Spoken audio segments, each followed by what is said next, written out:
Shri K N Raghavan അദ്ദേഹത്തിലേക്ക് വരാം. അതിനു മുൻപ് ശ്രീ പ്രിൻസ് ജോർജ്, നമുക്കറിയാം വലിയ ആഘാതം തീർച്ചയായും ഈ 50% നികുതി ഉണ്ടാക്കുമെന്നത് നമ്മൾ കരുതിയിരുന്നതാണ്. പക്ഷേ അതിനെ മറികടക്കാം എന്ന ഒരു ആത്മവിശ്വാസം ഇന്ത്യയെ സംബന്ധിച്ചുണ്ടായിരുന്നു. കർഷകർക്ക് വേണ്ടി ഒരു വിട്ടുവീഴ്ചയ്ക്കും തയ്യാറല്ല എന്ന് പ്രഖ്യാപിച്ച് അതിനെ നേരിടാൻ ഇന്ത്യ തയ്യാറെടുക്കുകയായിരുന്നു. പക്ഷേ ഈ 50% പിഴ തീരുവ കൂടി നിലവിൽ വന്നതിന് തൊട്ടു പിന്നാലെ സ്റ്റോക്ക് മാർക്കറ്റിൽ വലിയ രീതിയിലുള്ള ഇടിവ് നേരിടുന്നത് നമ്മൾ കണ്ടു. അത് താൽക്കാലികം മാത്രമാണോ അതോ ഈ പ്രതിസന്ധി കുറച്ചുനാൾ തുടരുമോ? Good afternoon. ഈ സ്റ്റോക്ക് മാർക്കറ്റിലുള്ള ഒരു മൂവ്മെന്റ് എന്ന് പറയുന്നത് അത് സാധാരണ പല കാരണങ്ങൾ കൊണ്ടുണ്ടാകും. ഈ ന്യൂസ് എത്തരത്തിലുള്ള ഒരു ഇമ്പോർട്ടന്റ് ആയിട്ടുള്ള ഒരു ന്യൂസ്, പ്രത്യേകിച്ച് ഒരു 50% താരിഫ് എന്ന് പറഞ്ഞാൽ ബിസിനസ് നടത്താൻ വളരെ ബുദ്ധിമുട്ടുള്ള ഒരു സാഹചര്യമാണ്. എക്സ്പോർട്ടുകൾ ഇന്ത്യയിൽ നിന്ന് സിഗ്നിഫിക്കന്റ് ആയിട്ട് ഹിറ്റ് ആകും എന്നുള്ള ഒരു സിറ്റുവേഷൻ നിൽക്കുന്നതുകൊണ്ട് തന്നെ 50% താരിഫ് എന്നുള്ള നെഗറ്റീവ് ന്യൂസ് വന്നപ്പോൾ 1-2 ദിവസത്തേക്ക് സ്റ്റോക്ക് മാർക്കറ്റിൽ ഒരു നെഗറ്റീവ് റിയാക്ഷൻ ഉണ്ടായി. ഇന്നലെ ഇന്നുമായിട്ടുണ്ടായി. ലാസ്റ്റ് മിനിറ്റ് വരെ, അതായത് 27-ാം തീയതി വരെ മാർക്കറ്റിലുള്ള പല ആളുകളും വിശ്വസിച്ചിരുന്നത് ലാസ്റ്റ് മിനിറ്റിൽ എന്തായാലും ഒരു എക്സ്റ്റൻഷൻ ഉണ്ടാകും, ഏതെങ്കിലും കാരണവശാലും ഈ 50%-ലേക്ക് വരത്തില്ല, 20% നിൽക്കും എന്നുള്ള ഒരു രീതിയിലാണ് വന്നത്. പക്ഷെ കഴിഞ്ഞ ബുധനാഴ്ചയോടുകൂടി ഇന്നലെ രാവിലെ തന്നെ എക്സിക്യൂട്ടീവ് ഓർഡേഴ്സ് വന്നു, അതായത് ഇംപ്ലിമെന്റ് ചെയ്തുകൊണ്ടിരിക്കുന്നു എന്നുള്ള രീതിയിൽ. അത് വന്നതോടുകൂടി ഇന്നലെയും ഇന്നുമായിട്ട് കുറച്ച് സ്റ്റോക്ക് മാർക്കറ്റ് ഇടിവ് ഉണ്ടായിട്ടുണ്ട്. പക്ഷെ അത് പ്യുവർലി ഈ താരിഫിന്റെ ഇഷ്യൂ കൊണ്ട് മാത്രമല്ല, മാർക്കറ്റിൻ്റെതായിട്ടുള്ള ചില ടെക്നിക്കൽ ഫാക്ടേഴ്സ്, മാർക്കറ്റിന്റെ മന്ത്ലി എക്സ്പയറി ഒക്കെയാണ് ഇന്നുണ്ടായിരുന്നത്. അതിന്റെയൊക്കെ ഫാക്ടേഴ്സ് ഒക്കെ കൊണ്ടാണ് അത് സംഭവിച്ചിരിക്കുന്നത്.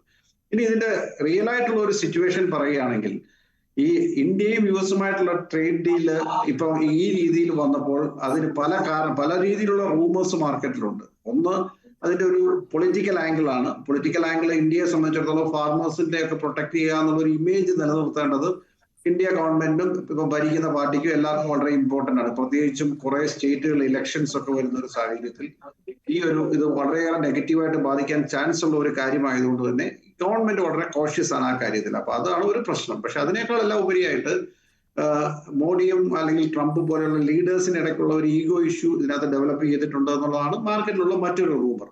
പക്ഷെ ഇത് രണ്ടും കൂടെ മാറ്റി നിർത്തിയാലും പ്യുവർലി ഒരു എക്കണോമിക് ആംഗിളിൽ നോക്കുകയാണെങ്കിൽ ഇന്ത്യയിൽ നിന്ന് ഏതാണ്ട് $86 ബില്യൺ എക്സ്പോർട്ടാണ് കഴിഞ്ഞ വർഷം ഉണ്ടായിരുന്നത്.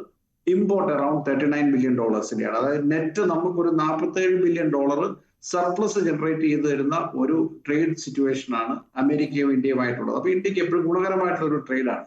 അതിൽ തന്നെ സർവീസസും ഉണ്ട്, ഗുഡ്സും ഉണ്ട്. അപ്പൊ ഇപ്പൊ ഈ താരിഫ് കൊണ്ടുവന്നിരിക്കുന്നത് മെയിൻലി ഉള്ള ചില ഗുഡ്സിന്റെ ലെവലിലാണ് താരിഫ് വന്നിരിക്കുന്നത്. അത് തന്നെ കുറേയേറെ ഗുഡ്സ് അതിനകത്തുനിന്ന് എക്സംപ്റ്റഡ് ആണ്.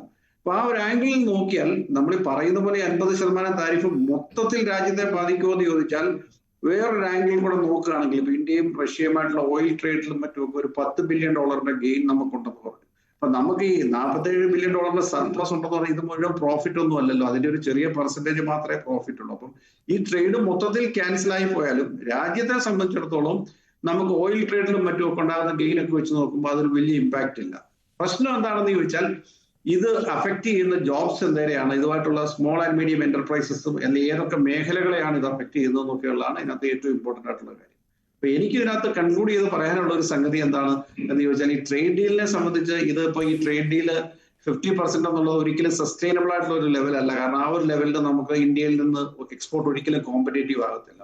അതുകൊണ്ട് തന്നെ ആ ലെവല് അധികം വൈകാതെ തന്നെ റീനെഗോഷിയേറ്റ് ചെയ്ത് താഴേക്ക് വരും, അങ്ങനെ ഒരു പ്രതീക്ഷയാണുള്ളത്. അപ്പോഴും എനിക്ക് ചോദിക്കാനുള്ള വളരെ സ്പെസിഫിക് ആയ ഒരു ചോദ്യം, ഈ 4 ലക്ഷം കോടിയുടെ നഷ്ടം ഈ ദിവസങ്ങളിൽ നേരിടുന്നു, അത് പ്രതീക്ഷിച്ചിരുന്നതാണോ അതോ ഇന്ത്യ പ്രതീക്ഷിച്ചതിലും വലിയൊരു തിരിച്ചടി സ്റ്റോക്ക് മാർക്കറ്റിൽ ഉണ്ടായിട്ടുണ്ടോ? സ്റ്റോക്ക് മാർക്കറ്റിന്റെ ഒരു ക്യാപിറ്റലൈസേഷന്റെ ആംഗിളിലാണ് നിങ്ങൾ പറയുന്നുണ്ടെങ്കിൽ അത് ശരിക്കും പറഞ്ഞ ഒരു ഹെഡ്ലൈൻ ന്യൂസ് എന്നുള്ളതേ ഉള്ളൂ. സ്റ്റോക്ക് മാർക്കറ്റ് എപ്പോഴും സെന്റിമെന്റ്സുമായിട്ട് വളരെയേറെ കണക്റ്റഡ് ആയിട്ടുള്ള ഒരു ഏരിയയാണ്. അപ്പൊ ഇപ്പൊ ഈ ഒരു ഇഷ്യൂവിന് പ്രതികരിക്കാൻ പറ്റിയ ഒരു മേഖല സ്റ്റോക്ക് മാർക്കറ്റ് മാത്രമേ ഉള്ളൂ. കാര്യം അവിടെ ഫ്രീ ആയിട്ട് ആളുകൾക്ക് ബൈ ചെയ്യുക സെല് ചെയ്യുകയൊക്കെ ചെയ്യാം. പ്രൈസ് ആക്ഷന് വേറെ റെസ്ട്രിക്ഷൻസും കൺട്രോൾസും ഒന്നും ഇല്ലാത്തതുകൊണ്ട് ഇത് അവിടെ പ്രതിഫലിക്കുന്നു എന്നുള്ളതേ ഉള്ളൂ. പക്ഷെ ഈ 4 ലക്ഷം കോടി രൂപയുടെ ഒരു നഷ്ടമായിട്ടൊന്നുമല്ല, അത് വാല്യുവേഷനിൽ ഉണ്ടായിരിക്കുന്ന ഒരു നോഷണൽ ലോസ് ആണ്. അത് അടുത്ത ദിവസം വേറെ സെന്റിമെന്റ്സ് പോസിറ്റീവായിട്ട് വരുമ്പോൾ അത് തിരികെ ഗെയിൻ ആയിട്ട് വരും. പക്ഷെ സ്റ്റോക്ക് മാർക്കറ്റിലുള്ള ചില സ്റ്റോക്കുകൾ, ലിസ്റ്റഡ് സ്റ്റോക്കുകളെ കാര്യമായിട്ട് ഇത് ബാധിച്ചിട്ടുണ്ടാകും. അത് ചില മേഖലകളിലുള്ള ഇപ്പൊ ടെക്സ്റ്റൈൽസ്, അഗ്രി എക്സ്പോർട്സ്, അതുപോലെ തന്നെ ഫാർമസ്യൂട്ടിക്കൽ കമ്പനികൾ, അങ്ങനെ ചില മേഖലകളിലൊക്കെ കാര്യമായിട്ട് ഇത് ബാധിച്ചിട്ടുണ്ട്. അപ്പൊ ആ മേഖലകളിലുള്ള സ്റ്റോക്കുകൾക്ക് തീർച്ചയായിട്ടും നഷ്ടമുണ്ടാകും. ശരി, ഞാൻ താങ്കളിലേക്ക് തിരിച്ചെത്താം. ഡോക്ടർ മോഹൻ വർഗീസ്, ഇന്ത്യക്കുള്ള അധിക തീരുവ എന്ന് പറയുന്നത് റഷ്യയിൽ നിന്ന് വാങ്ങുന്ന ഓയിൽ, ക്രൂഡ് ഓയിൽ